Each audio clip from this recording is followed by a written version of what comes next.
Bold truth. Most woodworking projects don't fail because of skill.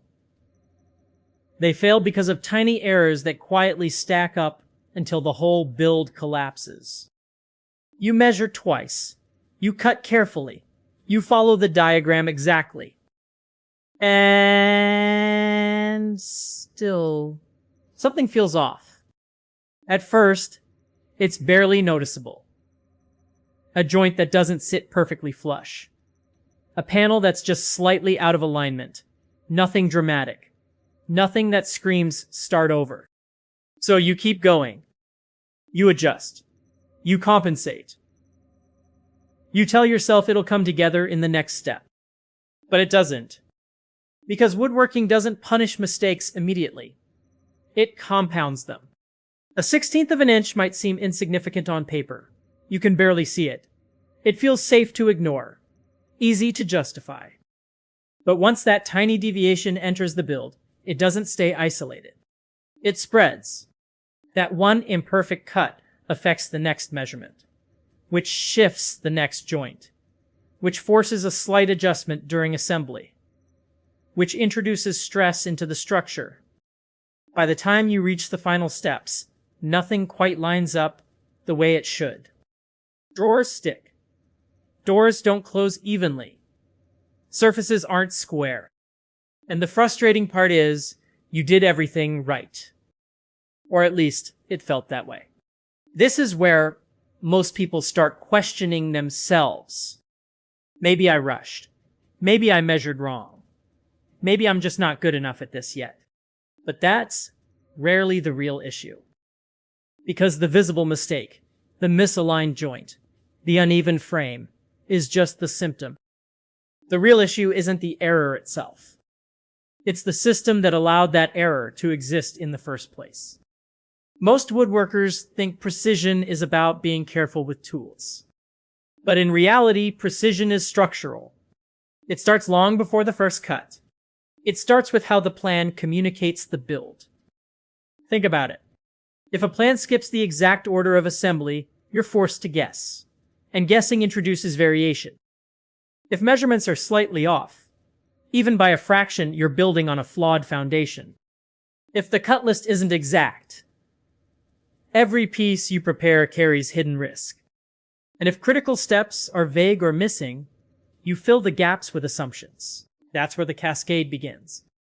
It's like building a house on a foundation that's just slightly uneven. You might not notice it when laying the first bricks. But by the time you reach the roof, everything is distorted. And no amount of careful work at the top can fix what started at the base. Woodworking works the same way. Small errors don't ruin projects because they're big. They ruin projects because they're invisible at the moment they matter most. And by the time they become visible, they're already embedded into every part of the build. This is why so many projects stall halfway. Not because people lack effort, but because they hit a point where nothing lines up anymore, and there's no clear way to fix it without undoing everything. So the project sits in the garage, half finished. A quiet reminder of something that didn't turn out the way it was supposed to. But here's the shift that changes everything. When you stop treating errors as isolated mistakes, and start seeing them as structural consequences, that's when things begin to make sense. Because now, instead of trying to be more careful, you start asking better questions. Where did this measurement come from? Is this step clearly defined, or am I interpreting it? Does this plan actually guide the build, or just describe the end result? That shift alone changes how you approach every project. You become less reactive, less frustrated, more deliberate. Not because you suddenly became more skilled overnight, but because you're no longer building on uncertainty. And when the structure behind the build is solid, when every measurement, every step, every sequence is clear and tested, something interesting happens. The process starts to feel predictable, not easy, but reliable. Cuts line up. Joints fit.